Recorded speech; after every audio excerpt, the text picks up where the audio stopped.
Bezel, empowering your future.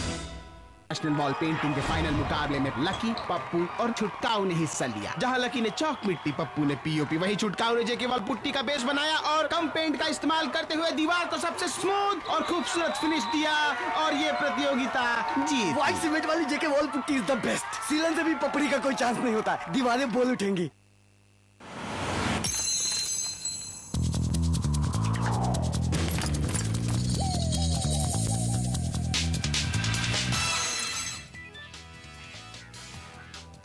CNBC आवाज पर अब बातचीत हो रही है पूर्व वित्त और विदेश मंत्री यशवंत सिन्हा से।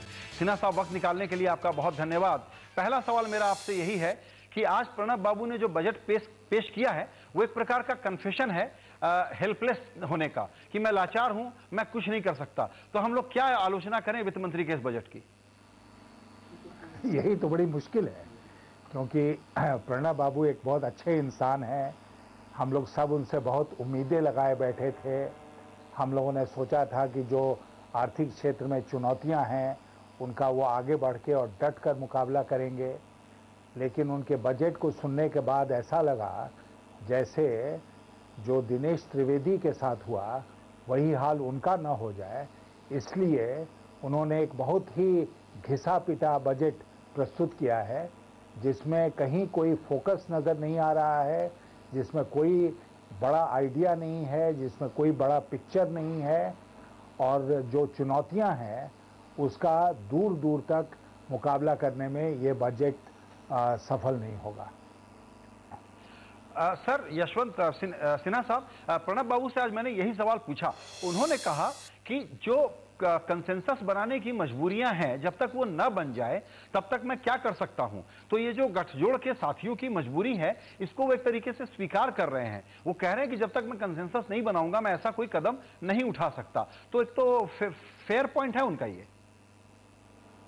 नहीं, देखिए, गठबंधन सरकार तो वाजपेयी जी ने भी चलाया था, इनसे कहीं ज़्यादा उसमें पार्टनर्स थे। ममता बनर्जी भी उसमें थी, डीएमके भी उसमें था।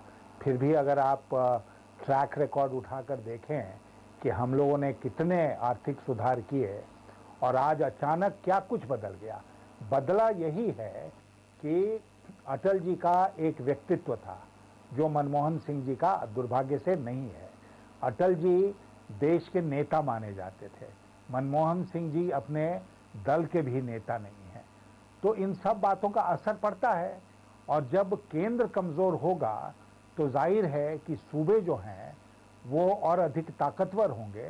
और आज के दिन यही परिस्थिति देखने को मिल रही है कि जो जहां पर उनके साथ है किसी भी सूबे में, वो उनके ऊपर हावी है। केंद्र हावी नहीं है, राज्य केंद्र के ऊपर हावी हैं। और जब तक कोलकाता से कोई क्लियरेंस नहीं मिलेगा तब तक भारत सरकार कोई कदम नहीं उठा सकती है। तो ये एक बड़ी अजीबोगरीब परिस्थिति इन लोगों ने पैदा कर दी है। और मुझसे अगर आप साफ तौर पर पूछें तो मैं तो कहूँगा कि इतनी मजबूरी की हालत में सरकार चलाने से बेहतर है कि वो इज्जत के साथ सरकार से हट जाए, लेकिन देश का जो नुकसान हो रहा है उससे देश को बचाएं।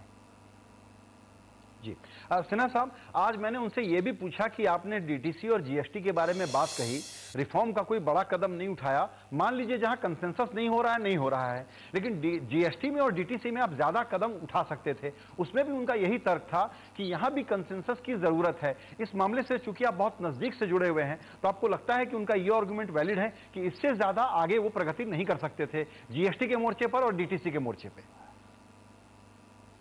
देखिए, एक तो मैं डीटीसी के बारे में कहूं कि डीटीसी का जो ड्राफ्ट रिपोर्ट था वो लगभग 1.5 महीने से तैयार था। ये सही है कि स्टैंडिंग कमेटी में हम उस पर विचार कर रहे थे, लेकिन मंत्रालय को भी सामान्य तौर पर जानकारी थी कि हम, क्योंकि उनसे बातचीत होती रहती थी, कि उसमें कौन कौन से महत्वपूर्ण सुझाव हैं।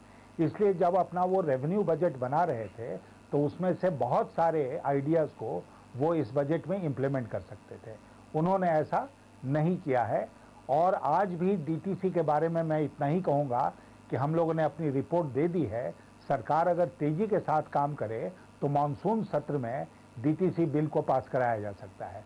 और मानसून सत्र में अगर पास कराया जा सकता है तो बहुत से मामले में 1 अप्रैल 2012 से उसको लागू भी किया जा सकता है। तो मुझे नहीं पता कि डीटीसी का जहां तक इम्प्लीमेंटेशन का सवाल है उसको अगले साल क्यों ले जाना चाहते हैं। दूसरी बात जहां तक जीएसटी की है, तो राज्यों के साथ ये नए नए रोज बखेड़े खड़ा करते हैं। अब जैसे सेंट्रल सेल्स टैक्स का एक समस्या खड़ी हो गई, राज्य जो हैं वो फिर इनसे नाराज हैं। मैं इतना कहना चाहता हूं आपसे कि पहले भी मैंने सुझाव दिया है कि आज के बजट में प्रणब मुखर्जी सेंट्रल जीएसटी की घोषणा कर सकते थे। सर्विस टैक्स और सेंट्रल एक्साइज दोनों का रेट 18% 12% हो गया है, तो दोनों को कंबाइन करके वो कह सकते थे कि इस बजट में मैं सेंट्रल जीएसटी लागू कर रहा हूं, उसके लिए जितनी व्यवस्था की आवश्यकता थी उसका जिक्र करते और राज्यों को प्रेरित करते कि आने वाले दिनों में वो भी जीएसटी को लागू करने के लिए राजी हो जाएं। लेकिन ऐसा भी उन्होंने नहीं किया। अब जीएसटी और डीटीसी में कौन सी मुसीबत उनके सामने थी मुझे नहीं पता। मुझे लगता है कि इसमें कहीं से कोई अड़चन राजनीतिक ढंग की नहीं थी। बिल्कुल सर, अब आपसे मैं मैक्रो इकोनॉमी के आंकड़ों पर सवाल पूछूंगा। उन्होंने जो कॉन्टेक्स्ट रखा है उसमें कुछ बातें तो अप्रिशिएट करनी हमको पड़ेंगी कि जो ग्लोबल हालत है, जो तेल की कीमतों का हाल है, उसको देखते हुए उन्होंने कहा कि मैं सब्सिडी में कटौती करूंगा। एक आंकड़ा उन्होंने दे दिया है। उन्होंने फिस्कल डेफिसिट में कटौती करके एक आंकड़ा दिया है कि 5.1% कर दूंगा। जीडीपी के बारे में वो 7.6% कह रहे हैं। इन आंकड़ों की रिलायबिलिटी पर, इन आंकड़ों की क्रेडिबिलिटी पर कोई वजह है कि हम लोग भरोसा न करें? जी, मैं आपसे कहना चाहूंगा कि पिछले साल का अगर उनका बजट स्पीच उठाकर आप देखें तो प्रणब मुखर्जी ने ये कहा था कि हमने दोबारा वही आर्थिक विकास की गति पाली है जो कि इकोनॉमिक क्राइसिस या फाइनेंशियल क्राइसिस के पहले था। It is broad based and swift, this is what he said, कि हमने जैसे कि हमने ग्लोबल क्राइसिस को और बाकी जितने ग्लोबल डेवलपमेंट्स हैं उनको पीछे छोड़ दिया है और ये आशा व्यक्त की कि हम 10% का विकास दर शीघ्र ही हासिल कर लेंगे। उन्होंने फिस्कल कंसोलिडेशन की बात की और आज देखें अगर हम तो कहां हम खड़े हैं वहां पर, क्योंकि उन्होंने एंटिसिपेट नहीं किया। 9% विकास दर की बात इकोनॉमिक सर्वे में क्यों की गई, जब उनको एंटिसिपेट करना था कि ग्लोबल क्राइसिस खत्म नहीं हुआ है, फिर से अपना सिर उठा सकता है, तो उनको एंटिसिपेट करके उसके लिए उपाय करने चाहिए थी, लेकिन उन्होंने ऐसा कुछ नहीं किया। तो आंकड़ों की जो आंकड़ों की बात है उस पर से विश्वास उठ गया कि अगले साल 5.1% रहेगा फिस्कल डेफिसिट। आंकड़ों पर भरोसा करना बिल्कुल सर मुश्किल हो गया। आंकड़ों पर भरोसा करना मुश्किल, क्योंकि वो एंटिसिपेट करने में विफल रही है सरकार कहीं न कहीं। और यशवंत सिन्हा साहब के लफ्जों में एक घिसा पिटा हुआ बजट है। सिन्हा साहब, सीएनबीसी आवाज के लिए वक्त निकालने के लिए आपका बहुत शुक्रिया। अब हम अगले मेहमान से बात करेंगे और वो हैं सीपीएम के नेता सीताराम येचुरी। येचुरी साहब, हमारे लिए वक्त निकालने के लिए आपका धन्यवाद। आपसे भी मेरा पहला सवाल यही है कि कंपल्शन है, कोएलिशन की जो मजबूरियां हैं उसको देखते हुए हम ये क्यों न माने कि प्रणब बाबू ने जो बजट पेश किया है वो एक सेफ और साफ सुथरा बजट है? जी जरा जोर से बोल पाएंगे? जी हां, मेरा सवाल आपसे यह है कि जिस प्रकार की कोएलिशन पार्टनर्स की मजबूरियां हैं, जिस प्रकार का माहौल है, कंसेंसस बनाने में वक्त लगता है, यही आर्गुमेंट दिया है प्रणब मुखर्जी ने और एक सेफ बजट पेश किया है। इस बजट में बुरा मानने जैसा कुछ नहीं है। अरे कमाल है, कोएलिशन पार्टनर्स को वो समझाते रहे वो अलग बात है, लेकिन जो बुनियादी बात जो करना है कि आज के दिन जरूरत क्या था। एक, हमारे देश के आर्थिक विकास के दर को बढ़ाने के लिए जो भी कदम उठानी चाहिए थी, और दूसरी बहुत बड़ी महत्वपूर्ण, जनता के ऊपर जो आर्थिक बोझ जो बढ़ते जा रहे हैं उनसे राहत जो है जनता को दिलवाना था। ये दोनों करने में कोई आपको कोएलिशन पार्टनर्स की आपत्ति नहीं होती अगर सही तरीके की आप कदम उठाते। अब किस कोएलिशन पार्टनर के दबाव में आकर आपने इनडायरेक्ट टैक्सेस बढ़ा दी 45,000 करोड़? किस कोएलिशन पार्टनर के दबाव में आके आपने डायरेक्ट टैक्सेस घटा दी 4,500 करोड़? और ये काम करने से आपने पूरी महंगाई के स्तर को, महंगाई के लेवल को और बढ़ाएंगे और आम आदमी के ऊपर बोझ और डालेंगे। एक तरफ से कंसेशन आप दिए जा रहे हो आपके कॉर्पोरेट इंडिया को इस बात से कि इन्वेस्टर फ्रेंडली चाहिए, इंडस्ट्री फ्रेंडली चाहिए।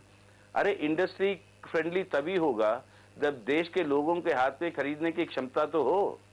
अगर वो क्षमता घटती जाएगी तो इंडस्ट्री जितना भी उत्पादन कर ले, खरीदने वाला नहीं है तो इंडस्ट्री बढ़ेगी कैसे और आर्थिक विकास होगा कैसे?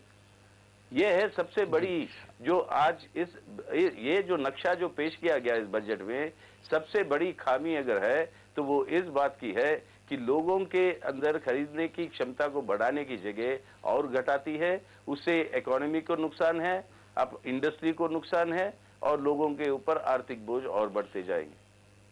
जी, ये बिल्कुल आपने सही कहा कि ये खरीदने की क्षमता को घटा रहे हैं, तो ग्रोथ के लिए जो इन्वेस्टमेंट का साइकिल चलना है वो तेजी से वो कैसे चले। लेकिन एक सवाल ये है सर, जिस पर हम लोग लगातार बात करते रहे हैं कि ये ऑयल सब्सिडी हम लोगों की अर्थव्यवस्था को बुरी तरह से मार रही है। प्रणब बाबू को बढ़ाने की हिम्मत इसलिए नहीं है कि एक तरफ ममता और दूसरी तरफ येचुरी जी बिल्कुल विरोध करेंगे कि डीजल, पेट्रोल, किरासन, एलपीजी को हाथ मत लगाओ, जबकि अब तो ये बार बार साबित हो चुका है कि इसकी प्राइसेस को जिस प्रकार से हमने दबा के रखा हुआ है ये गलत है और इकोनॉमी के लिए बड़ा नुकसानदेह है। आप साथ देंगे उनका अगर वो कीमत बढ़ाएंगे अपने एग्जीक्यूटिव ऑर्डर से? तो यार देखिए, इसके अंदर एक बहुत बड़ी गलतफहमी है, गलतफहमी नहीं बहुत बड़ी गलत कैलकुलेशन हो रही है और देश को धोखे में रखा जाता है। आप जो है ये घाटा जो बता रहे हो ऑयल कंपनीज की, आप सब ऑयल कंपनीज की आपके ऑडिटेड अकाउंट्स निकाल के देखो, इस साल के भी और पिछले साल के भी सब मुनाफे बना रहे। अगर घाटा हो रहा तो मुनाफे कैसे बना रहे बताइए? ये घाटा आपका है क्योंकि आप कैलकुलेट कर रहे हो इंटरनेशनल प्राइसेस के मुकाबले में। अब आप इंपोर्ट करते हो क्रूड ऑयल, आप रिफाइन करते हो और उससे तैयार करते हो पेट्रोल, डीजल, मिट्टी का तेल वगैरह वगैरह। जो तैयार करने का खर्चा जो आपको देश के अंदर जो पड़ता है, उस हिसाब से ना भाई आप कैलकुलेट करोगे कि मुनाफा है या नुकसान है। आप लेकिन मुनाफा नुकसान की कैलकुलेशन करते हो इंटरनेशनल प्राइसेस के आधार पर। यही सबसे बड़ी गलती हो रही है। तो ऑयल कंपनियां मुनाफे कैसे बना रही है ये बताइए?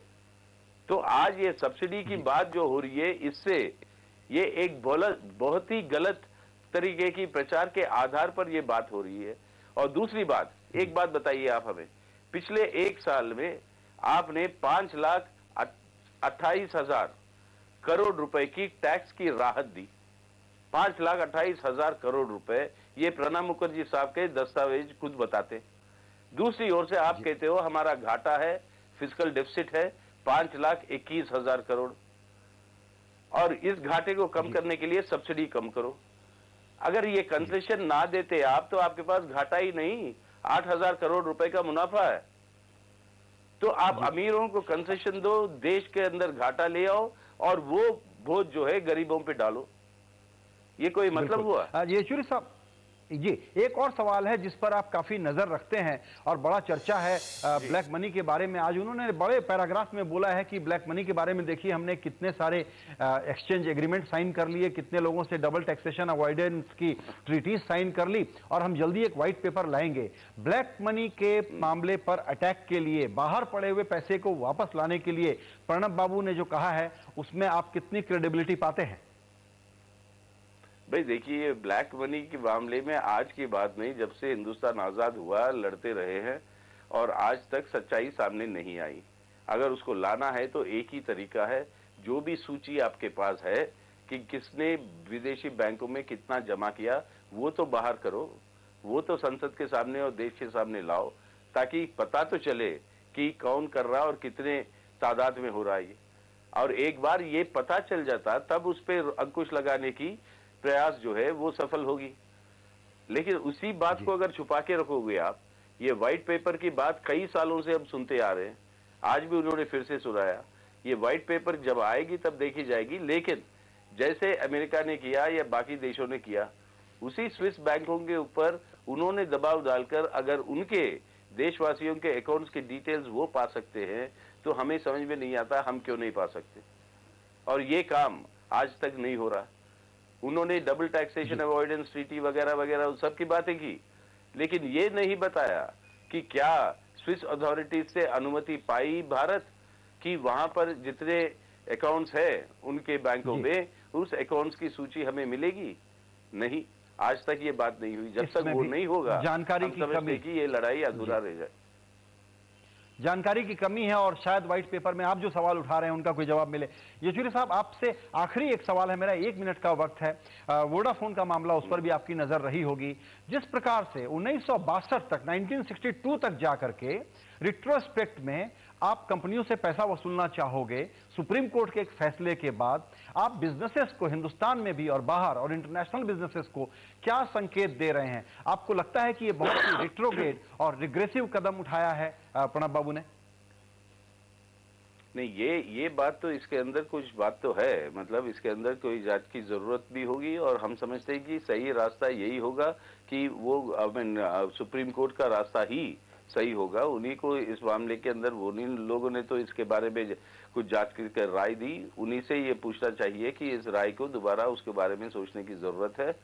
तो ये बात सही है कि वो कोर्ट का रास्ता अपनाए। जी, सीताराम येचुरी, आज CNBC आवाज से बात करने के लिए आपका बहुत धन्यवाद। नमस्कार।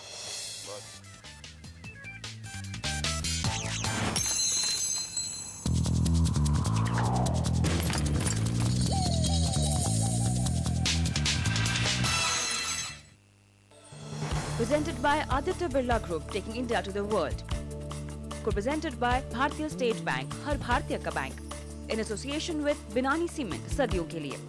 Indigo, welcome abroad. Jaiprakash Power Ventures, power to do good. And PC Jeweler, jeweler for generations. Media partner, Dainik Bhaskar, जिद करो, दुनिया बदलो. Digital outdoor partner, DSN. Cafe partner, Lavaza Blue. Print partner, Business Standard. Broadcast partner, YouTube.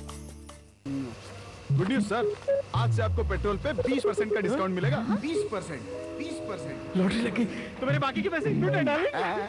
वो तो आपके हाथ में ना। 45 की स्पीड पे गाड़ी चलाइए, रेड लाइट पे इंजन ऑफ कर दीजिए, 20% पेट्रोल तो जरूर बचेगा। बात तो वही है ना, सेव फ्यूल यानी सेव मनी। ये है उभरता हुआ भारत, इसकी गारंटी कौन लेता है? आसमान को छूती इमारतों में चैन की नींद की गारंटी। JK Lakshmi Cement, मजबूती गारंटीड।